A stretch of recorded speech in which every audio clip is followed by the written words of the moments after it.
Hey, what's up, everybody? It's Ice Marker here, and today is a special occasion. It is finally Switch 2 Direct Day, and if you don't already know this about me, I have been a huge Nintendo fan for basically my entire life.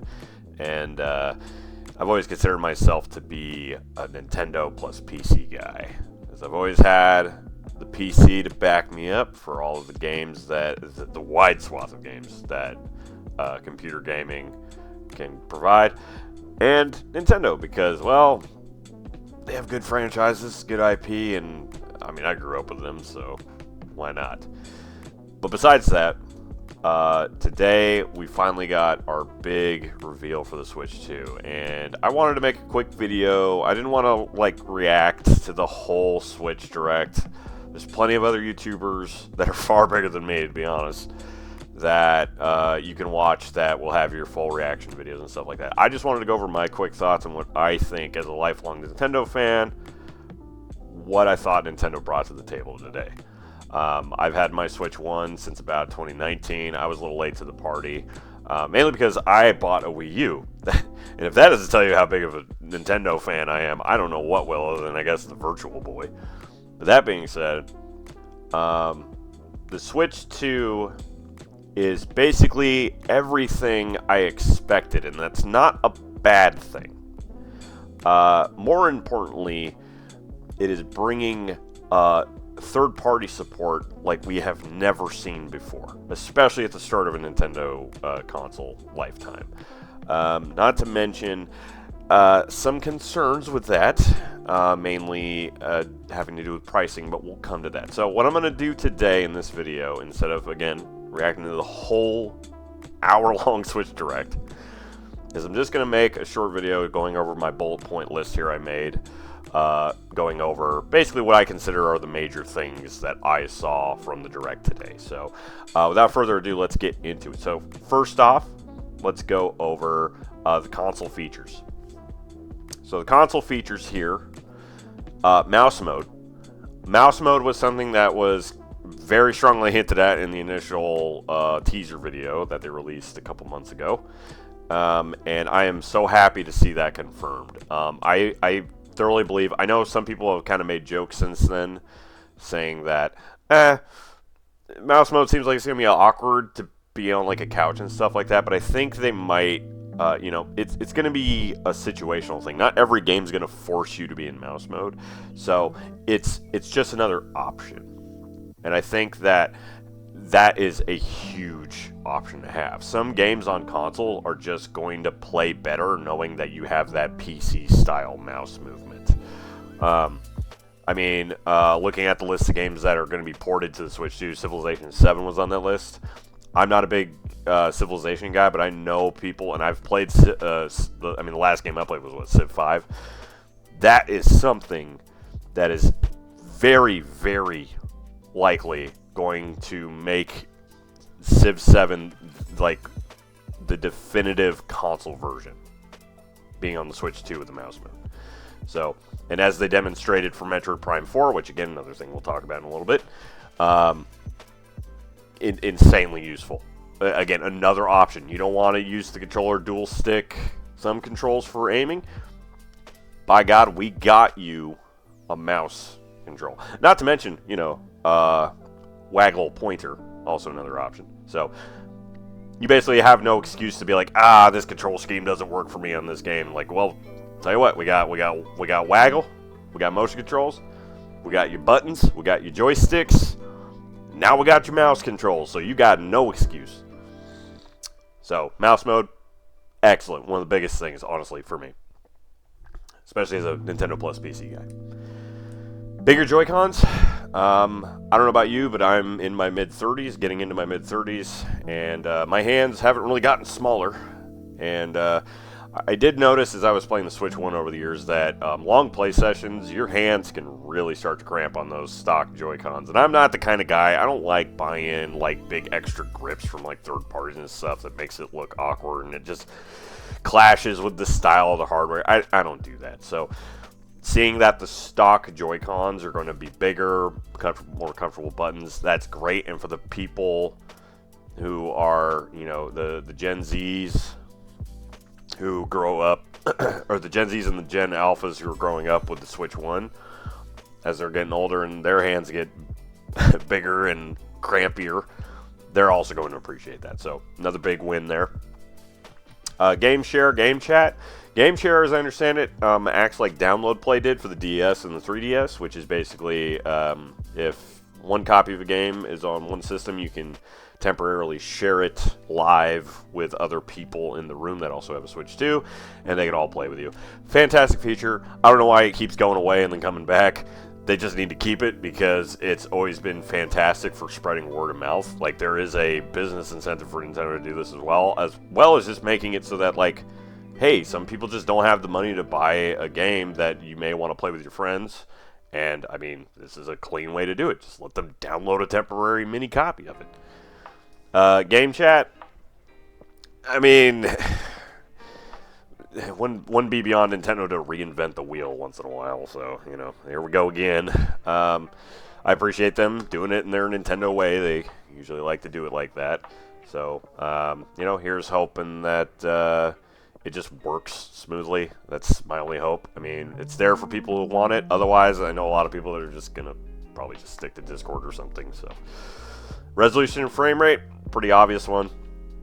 If they were going to make a Switch 2, it had to be worth it on the hardware front of just like, hey, can we make the graphics better? And the graphics are better.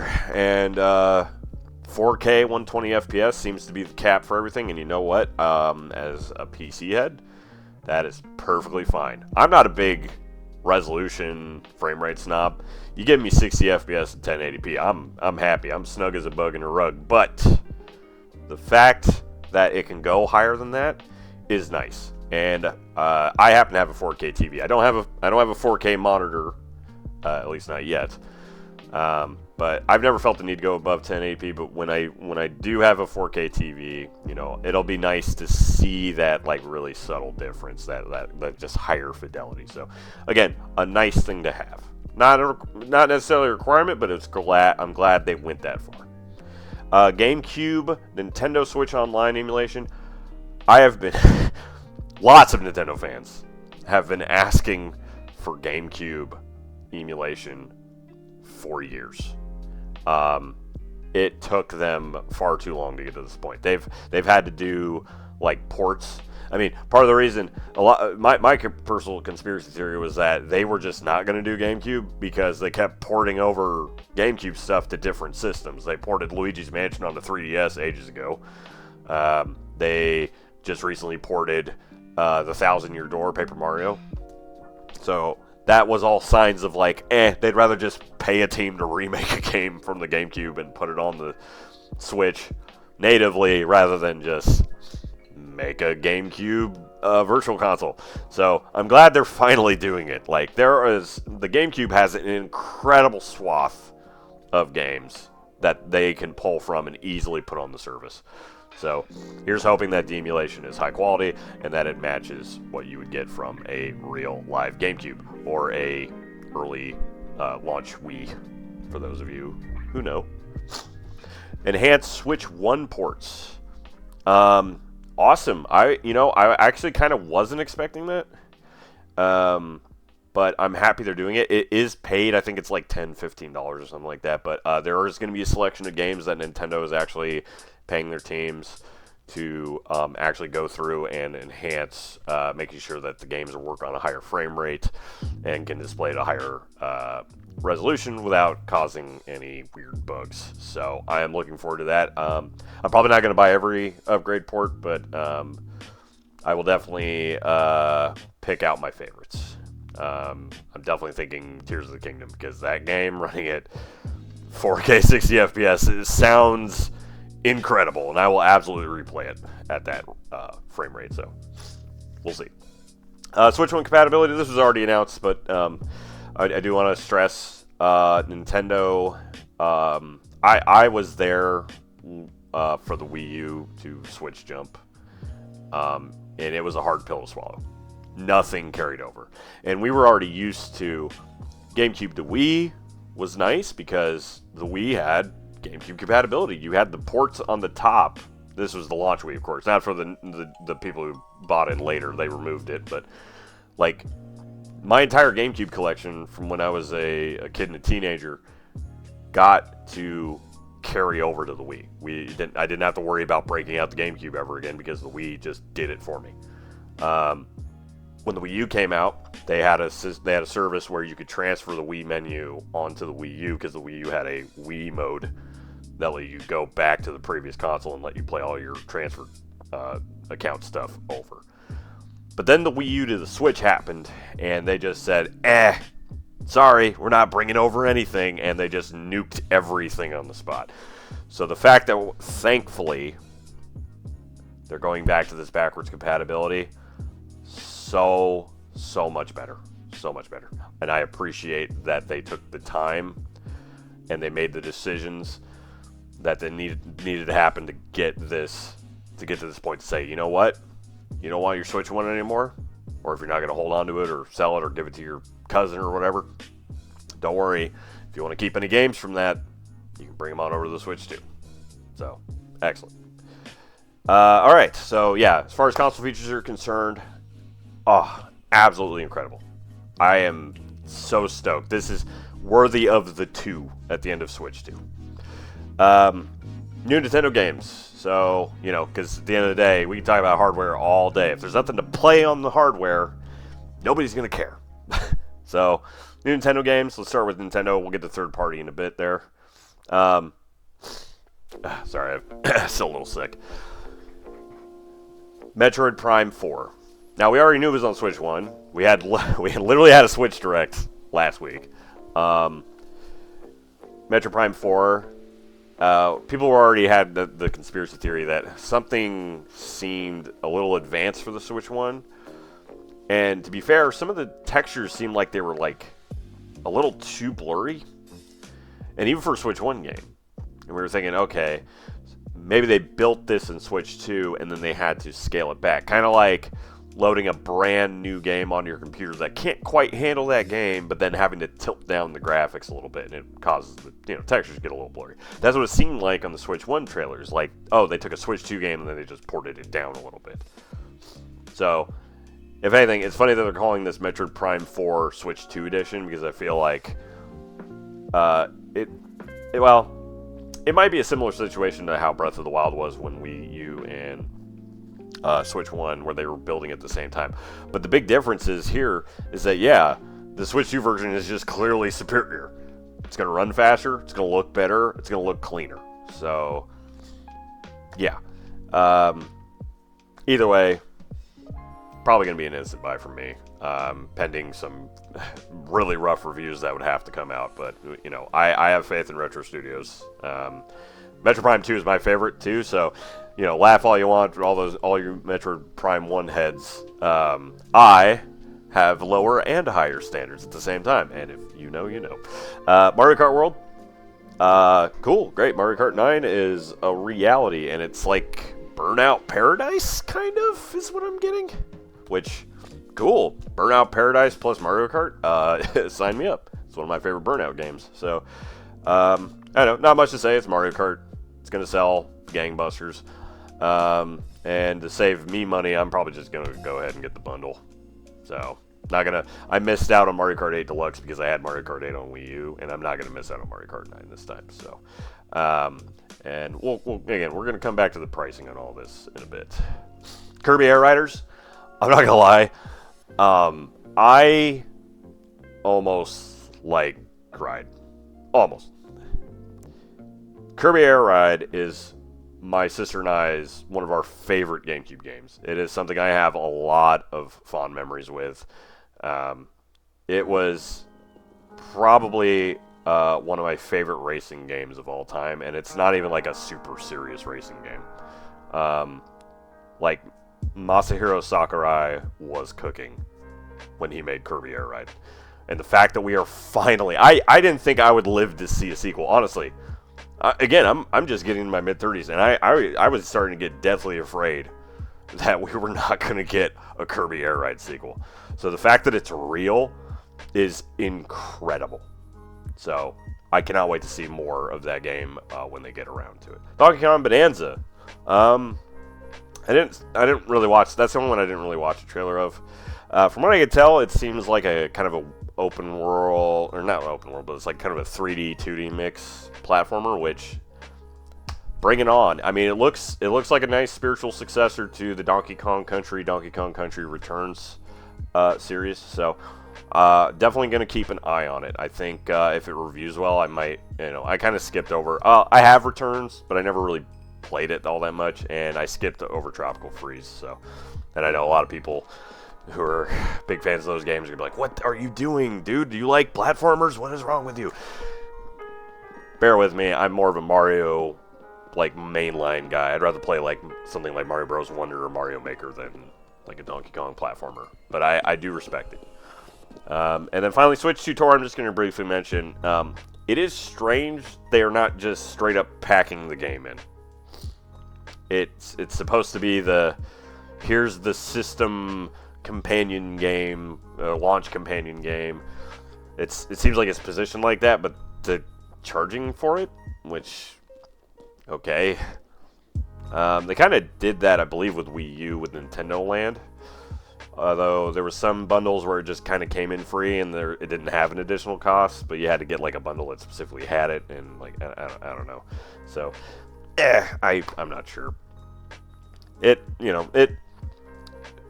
Every other launch game, companion game they've had, all the way back from Wii Sports, has been pretty solid. So I'm not thinking it's going to be rough. I mean, Nintendo Land is incredible. It's one of my favorite Wii U games, a launch game. So, yeah. Now here's the big one: third-party support. Man, let me tell you, third-party support. The list is incredible for a launch. Like, if I've heard some big promises over the years, especially as a Nintendo fan. I hear third-party support promises all the time. I've watched the E3s, I've watched the Summer Game Fest. I see all the third-party guys. We're gonna bring the biggest titles. We're gonna bring the biggest games. You're gonna see nothing but triple, quadruple A down your throat, and then tumbleweeds. And then suddenly, all these third-party developers just forget to develop for Nintendo consoles. And I get it. They're not. The system is not as powerful as the others. The Wii U is not as powerful as the PS4. The GameCube is not as powerful as the Xbox. Although I guess that wasn't as big of a deal back in that generation. But you get my point. This time, the Switch 2 is comparable to the other console makers. And to be fair, it's kind of been plateauing lately. It's not that we can't push more graphical capabilities right now. It's just that I think it's Moore's Law or something like that. I can't remember. Somebody will correct me. But there's a certain point where graphical fidelity is just going to start to plateau out. We can't push as fast anymore because things are just already realistic enough. So it's all going to be about artistic style and technical ability, as far as like, can we just get basic features like lighting or volumetric fog or ray tracing, things like that. So now that Nintendo with this system is really letting those technical features shine, more so than the Switch 1 did. And the Switch 1 didn't do too shabby. I mean, it was kind of a glorified Wii U architecture, but still, it did pretty well, to the point where we got a Witcher 3 port, as rough as it was. We're getting Cyberpunk 2077, again, probably a good example of like how powerful this system is. So, third-party game developers don't have an excuse anymore. Or at least they don't have a strong one anymore. They can't say, it doesn't run anything. I'm sorry, this thing can run Elden Ring and Cyberpunk and Final Fantasy VII, one of the Final Fantasy VII remakes. Yeah, it's strong enough. It's strong enough. That being said, like, I am so incredibly stoked for the third-party support in the system. Really briefly, I'll talk about the specifics here I have listed. Duskbloods. Oh my god. Nintendo courted From Software into making the Switch 2 exclusive. Oh my god. And it appears to be a, like, legally distinct pseudo-sequel to Bloodborne, which is kind of hilarious, especially if you know the history behind that game's publishing. Elden Ring Tarnished Edition. Hey, just like Dark Souls Remastered, I guess I'm buying a Switch version of a From Software game I've already beaten to death. So, cool. All right, we're doing that again. So happy to see that. I was so hoping that Nintendo was going to get Elden Ring. That being said, I'm hoping that we still get Dark Souls 2 and 3 on Switch 1 or Switch 2. Switch 1 if it's possible, but I'll take it on Switch 2. Hades 2, it was a little suspicious. I don't believe Hades 2 is on Switch 1. I'll have to verify that later, but you know, happy to see it on Switch 2. If it wasn't going to run on Switch 1 or not be on Switch 1, Hades 2 is going to be on here. Borderlands 4, Borderlands 1 and 2 run fantastic on the Switch 1. 3 is okay, and honestly, I hope Gearbox would make a Switch 2 port at this point, because the Switch 1 port is a little rough. So, Borderlands 4, we haven't seen... Well, we've seen a decent amount from it. I anticipate that it will run pretty well on the Switch 2, based on every other game we've seen on the system today. Cyberpunk 2077, again, huge. FF7 Remake, again, another game that, you know, this is a strong hint, by the way, that we might get the rest of the FF7 Remake. Now, disclaimer, I don't really care about Final Fantasy VII. I'm more of a FF8, FF10, FF4 stan, so all this special treatment FF7 gets just doesn't really affect me. But I'm happy for the people who have been wanting to play FF7 Remake on a Nintendo system, and, well, here's a start. Street Fighter 6, I know a specific somebody who would love to play Street Fighter 6 on a portable system that isn't a Steam Deck. So, here you go. And it's probably going to be at 4K 120 FPS. So, holy crap. In your hands, I think. I forget what the handheld mode limitation is. And then finally, Tony Hawk's Pro Skater 3 plus 4, which was recently announced. This is a few weeks ago. And again, the people are cooking. People are coming to the Nintendo Switch 2 cookout. This is insane. Insane. All right. That all being said, we are getting the Switch 2 on June 5th, and I cannot be more excited. I personally... I haven't been day one for a Nintendo system since I think, was it the Wii U? I don't even remember. It's been a long time. I think maybe it was the Wii, the original Wii. I don't remember. This is going to be one I am actually going to pre-order. So, I'm not big for pre-ordering games, but hardware is a different story, because, you know, it's a physical thing you have to actually get. So, I will be grabbing the Mario Kart World bundle, personally. Which brings me to the one little drag down to all this. You know, we have all these highs. I gotta humble us for a second. The price is a little bit higher than I think a lot of people were expecting. I don't think people are like shocked and like, oh my god, how is it so high? $450 was like the realistic scenario. $400 was like the ideal. They want to have a nice round number scenario. I think if they went any higher for the base edition than $450, I think it probably would have broke brains. $500 probably would have been too much. I think $500 for the Mario Kart World bundle is totally fair. Where things get dumb, and I think Nintendo really needs to rethink things, but they're not, because it's Nintendo and they probably already studied the economics of this to hell and back,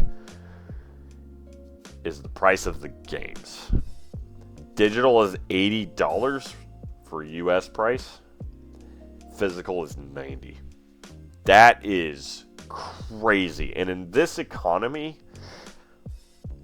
especially with how like uncertain things are right now, I don't know if people are going to bite. I think people are still going to buy it. You're still going to have enthusiasts like me that are going to buy the titles they really, really want. But I think for game discoverability, I think for the people who are like, hey, that looks neat, I'd like to try that, they're going to see that price and go, maybe I don't. Again, I'm a big Metroid fan. I'm a big From Software fan. I'm a big Zelda fan. They put out a Zelda game for $80. They put out Metroid Prime 4. They put out Elden Ring Tarnished Edition or the Dustbloods. Like, yeah, I'm probably going to front $80. It stings. It sucks. But hey, that's in my brain what I'm willing to pay at that point, especially on a new system. But I think for those, like, you know, in your own mind, not just me, not my opinion, just in your own opinion, that game that you're thinking in your head that, like, that'd be nice to have, but I'll wait for it when it's on sale. That right there means that a lot of Nintendo's old school evergreen strategy, games that will sell for a long time, over a long period of time, like your Mario Karts, your Mario Parties, etc. That's what third parties are going to have to rely on if that's going to be the MSRP for all of their games. So, unfortunately, this is probably the era we're about to enter, and there is going to be no escape from the capitalism, all numbers must go up world we are currently entering. So, anyways, that being said, all I have to say is Nintendo, you have always been an incredible company. You know, everything that they usually do is always in a Nintendo way, and it's unusual in a way because a lot of this is just Switch one bit better, and they haven't done just a strict upgrade like this since the Nintendo to Super Nintendo days. And you know, I think it's refreshing in its own way.